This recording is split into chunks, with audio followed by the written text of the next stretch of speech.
अब वेदों में चलो, उत्क्रांति माने ऊपर जाना। स यदास्मात् शरीराद् उत्क्रामति सहाई वाइताई सर्वैरुत्क्रामति। कौशिक की उपनिषद 3 अध्याय का 3रा मंत्र। जब जीव शरीर छोड़ता है यानी कोई मरता है तो इंद्रिय मन बुद्धि उसके साथ जाते हैं। सूक्ष्म, ये आंख कान तो स्थूल है, इनका सूक्ष्म रूप भी होता है। इस कान में एक कान होता है, ये कान बहुत बढ़िया है, लेकिन वो कान खराब हो जाए। ये आंख बहुत बड़ी बड़ी है, लेकिन वो अंदर वाली आंख खराब हो जाए तो ये बेकार है। तो सूक्ष्म इंद्रियां, सूक्ष्म मन, सूक्ष्म बुद्धि, ये सब आत्मा के साथ ऊपर जाते हैं। और ये वही केच अस्माल्लोकात् प्रयंति ते सर्वे चंद्रमसमेव गच्छन्ति। कौशिक की उपनिषद 1 अध्याय का 2रा मंत्र। ये कह रहा है कि सब चंद्रलोक को जाते हैं जो भी मरते हैं, उसके बाद फिर नरक जाए, स्वर्ग जाए, वैकुंठ जाए, कहीं भी जाए। तो देखो उत्क्रांति और गति और आगति।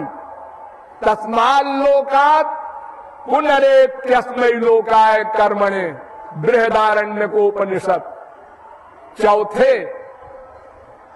अध्याय के 4थे ब्राह्मण का 6ठा मंत्र। तो उत्क्रांति गति आगति है जब, तो वो विभू कैसे होगा? विभू माने व्याप्त। जैसे कोई चीज एक वहीं पर समाप्त हो जाए, मिल जाए सब, ऐसा नहीं। जीव पृथक है, भगवत प्राप्ति के बाद भी पृथक रहेगा। वो विभू नहीं है, व्यापक नहीं है। जैसे दूध में घी व्याप्त होता है, उसको व्यापक कहते हैं। जैसे तिल में तेल व्याप्त रहता है, ऐसा नहीं है।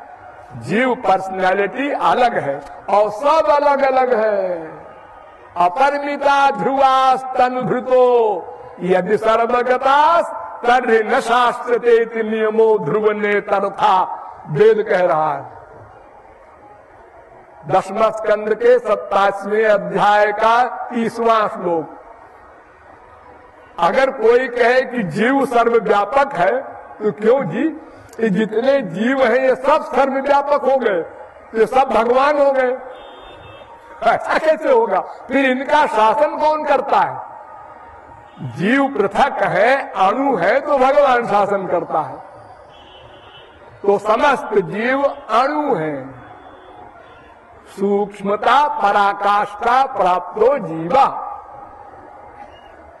भगवान का अंश है। वेदांत भी कहता है अंशो नाना व्यपदेशात्। जीव भगवान का अंश है। 2 अध्याय के 3 पाद का 43वां सूत्र।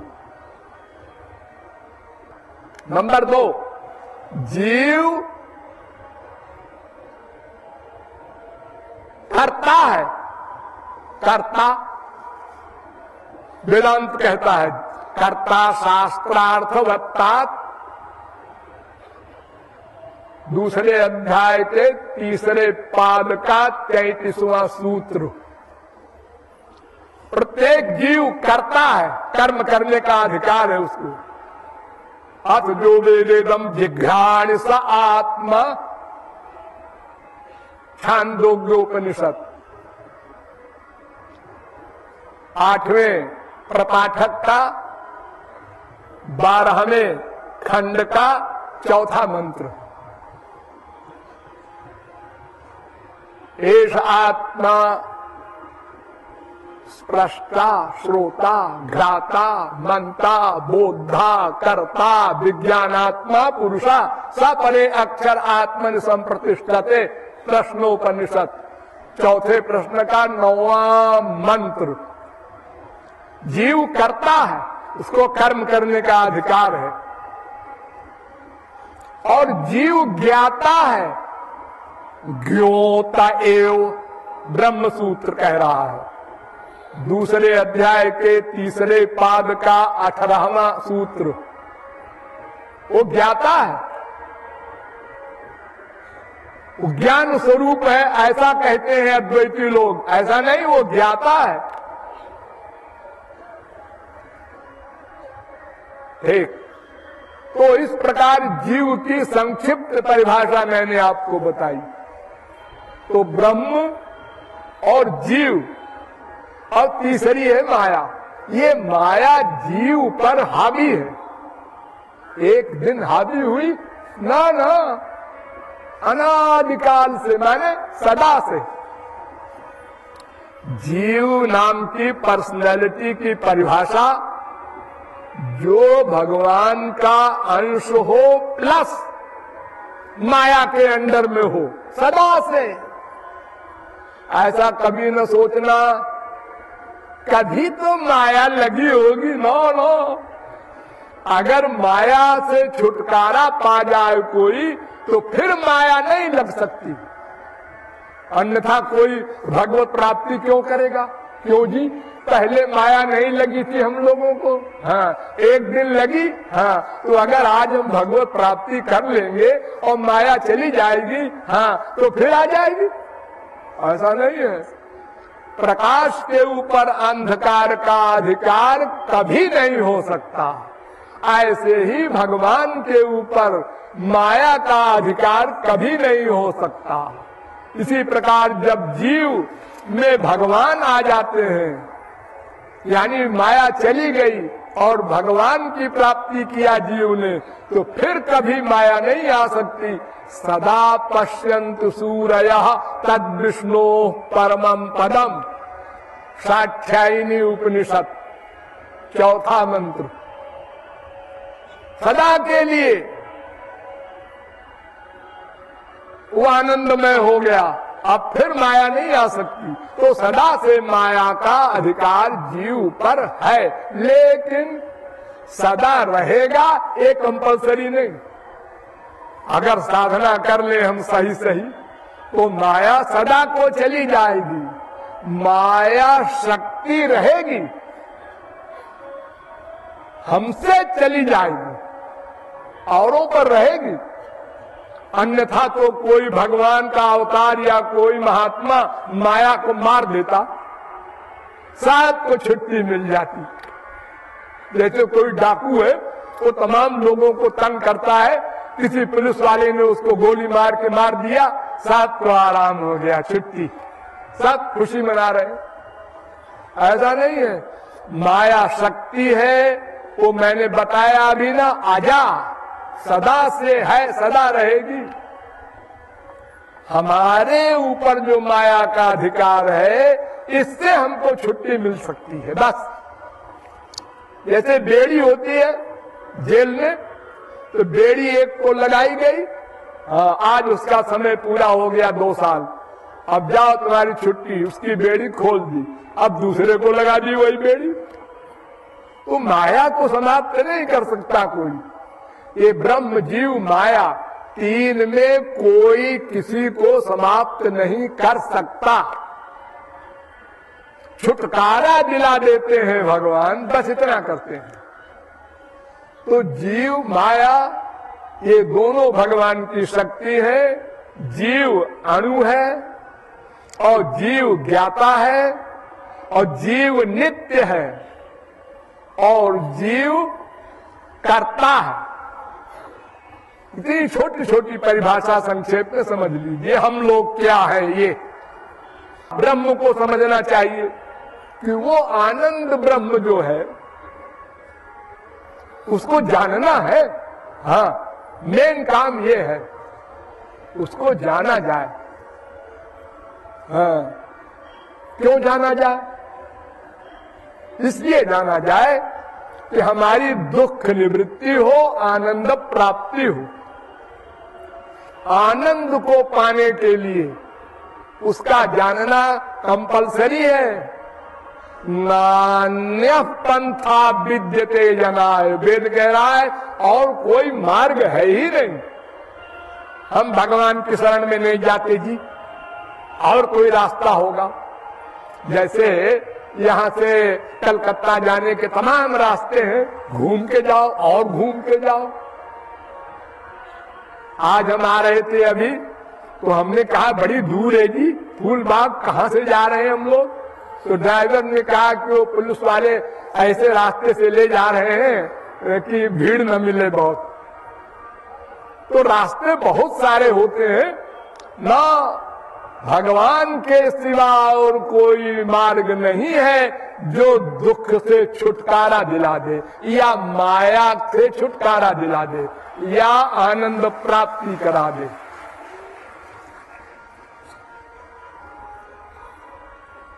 देखिए, एक सिद्धांत नोट कर लीजिए स्वर्ण अक्षरों में, दैवी हेषा गुणमयी मम माया दुरत्यया मामेव ये प्रपद्यन्ते माया मेतां तरन्ति ते।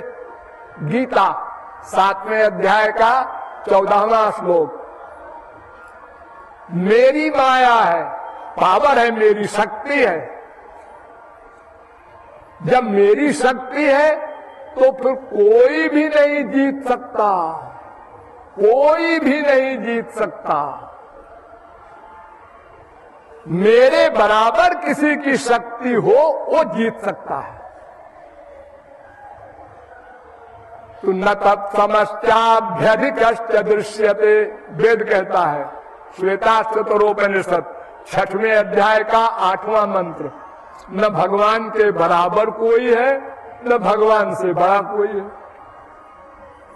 न तत्समोस्त्यभ्यधिका कुतोन्य, गीता 11वें अध्याय का 43वां श्लोक। न श्री कृष्ण तुम्हारे बराबर कोई है, न तो तुमसे बड़ा कोई है। स्वयं त्वसाम्यातिशयस्त्यधीशा, तीसरे स्कंद के दूसरे अध्याय का 21वां श्लोक भागवत। निरस्तसाम्यातिशय नराधसा, भागवत दूसरे स्कंद के चौथे अध्याय का 14वां श्लोक।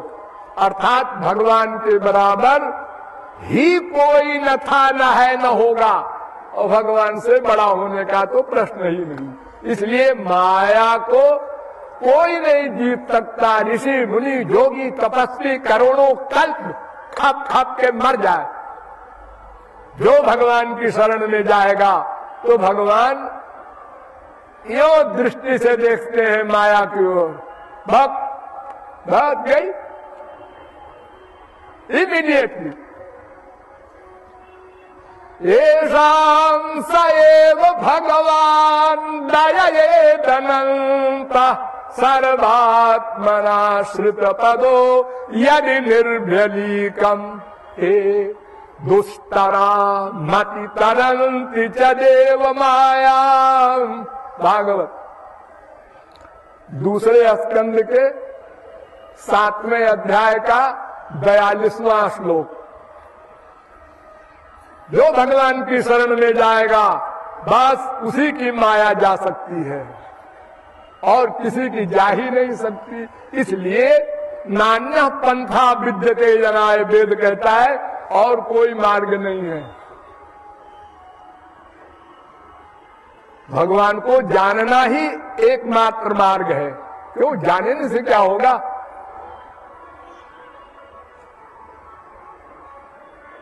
अरे सोचो, जाने बिनु न होए परतीति, बिनु परतीति न होई प्रीति, और प्रीति बिना नहीं भक्ति दृढ़ाई। जानना नंबर 1, फिर मानना।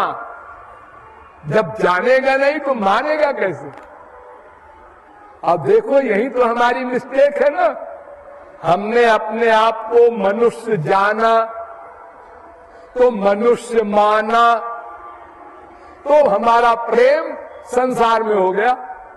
अगर हम अपने को मनुष्य न जानते, आत्मा जानते, भगवान की शक्ति जानते, भगवान का अंश जानते, भगवान का दास जानते, तो संसार से प्यार क्यों करते? फिर तो भगवान से प्यार करते। अंश अंशी से प्यार करता है। तो जानना आवश्यक है। जानने के बाद तो मानना हो ही जाएगा, नहीं हुआ तो नहीं जाना। देखो, एक आदमी को 7 दिन तक भूखे रखो, खाना मत दो, कितना व्याकुल होगा। और 7वें दिन और 56 प्रकार का व्यंजन, सब खीर पूरी वगैरह रख दो, हाँ कितने खुशी होगी। आप लोगों 7 दिन तक कभी भूखे रहे नहीं, कैसे समझेंगे? एक बार 7 दिन भूखे रह के देखिएगा तो कितनी खुशी होती है। जैसे ही खाने चला, उसकी बीवी आई, कान में कहती है इसमें जहर मिला है, मत खाना। थाली फेंक देता है। अरे क्या कर रहे हैं आप, खाइए ना। अरे इसमें जहर मिला है। आपने मिलाते कुछ देखा है क्या? देखा नहीं, बीवी कह रही थी। कुछ मिलाते भी नहीं देखा, और इसको खा के कोई कुत्ता बिल्ली मरा है ये भी नहीं देखा। केवल बीवी ने कहा बस जाना, माना, वैराग्य, फेंक दिया। इतने में बीवी फिर आई, उसने कहा है खाओ खाओ, आज 1 अप्रैल है ना, तो बेवकूफ बनाया है। फिर खाने लगा। बस जाना माना प्यार। एक साहब के पास एक चपरासी उसका एक पत्थर ले गया, और उसने कहा साहब एक भिखारी आया था, उसने कहा हमें खाना खिला दो, तुमको पारस देंगे। पारस? हाँ हुजूर ये लाया हूं पारस। बेवकूफ, गधा, जाहिल, जो भीख मांग रहा है खाने के लिए वो पारस देगा? तो उसने एक गुस्से में पारस को साहब ने फेंक दिया, वो सिटकिनी में लगी। वो शिला, छोटा सा टुकड़ा पत्थर का, वो सोने का हो गया। उसने ऐसे देखा तो धीरे धीरे वहां गया, फिर दूसरी सिटकिनी में लगाया, उधर भी लोहे में लगाया, सब सोना बनता जा रहा है। हम लोग पागल हो गए, अब कौन नौकरी करे? अब तो हम भिलाई प्लांट तो लगा देंगे, उसी में साफ सोना सोना हो जाएगा। हाँ? तो जैसे हम जान लेते हैं वैसे ही मान लेते हैं, और वैसे ही उसमें प्यार हो जाता है। अगर हम भगवान को जान लें, वही हमारा है, वही। अभी तो हम जानते हैं, वो भी। जितने आप लोग बैठे हैं, जिसने भगवत प्राप्ति नहीं की, वो कहा है भगवान भी हमारा है, भगवान से भी प्यार है, और माँ बाप बेटा स्त्री पति रसगुल्ला इससे भी प्यार है।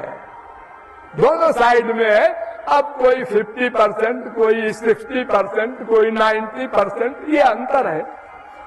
जब 100% ये हमारी बुद्धि में भर जाएगा, भगवान ही हमारा है, त्वमेव सर्वम मम देव देव, तू ही मेरा सब कुछ है, बस भगवत प्राप्ति हो गई।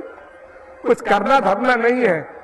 भगवत प्राप्ति कैसे होती है? अगर कोई पूछे तो कह देना कुछ न करने से। कुछ न करने से? हाँ, मतलब सरेंडर करने से, शरणागत होने से। अरे कुछ तो करना होगा ना। वो जो करने की बीमारी है, इस करने की बीमारी को मिटाने के लिए करना है। ये करना बंद हो जाए हमारा, मैं करता हूं, ये जो फीलिंग है हमको, ये बंद हो जाए, वो शरणागति है। कुछ करके भगवान को हम पाले, क्या करेंगे आप क्या करेंगे, किससे करेंगे? ध्यान दो, शरीर, इंद्रियां, मन, बुद्धि, यही तो है आपके पास। हाँ, ये सब मटेरियल है, माइक है, माइक। हाँ, तो इससे जो कुछ मिलेगा वो माइक, भगवान नहीं मिल सकता इससे। गोचर जहां लगी मन जाई, सो सब माया जानहु भाई। यतो वाचो निवर्तन्ते अप्राप्य मनसा सह, तैत्तरीयोपनिषद दूसरे बल्ली का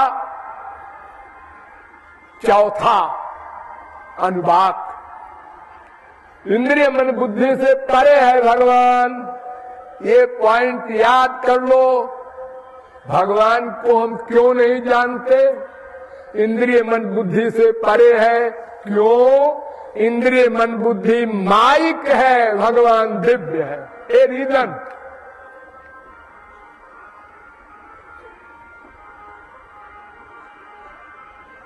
इंद्रियेभ्यः परा हर्थार्थेभ्यश्च परम मना मनसस्तु परा बुद्धिर्बुद्धिरात्मा महान परा महता परम अव्यक्तम अव्यक्तात् पुरुषा परा पुरुषान्न परम किंचित साकाष्ठा सा परा गति। कठोपनिषद।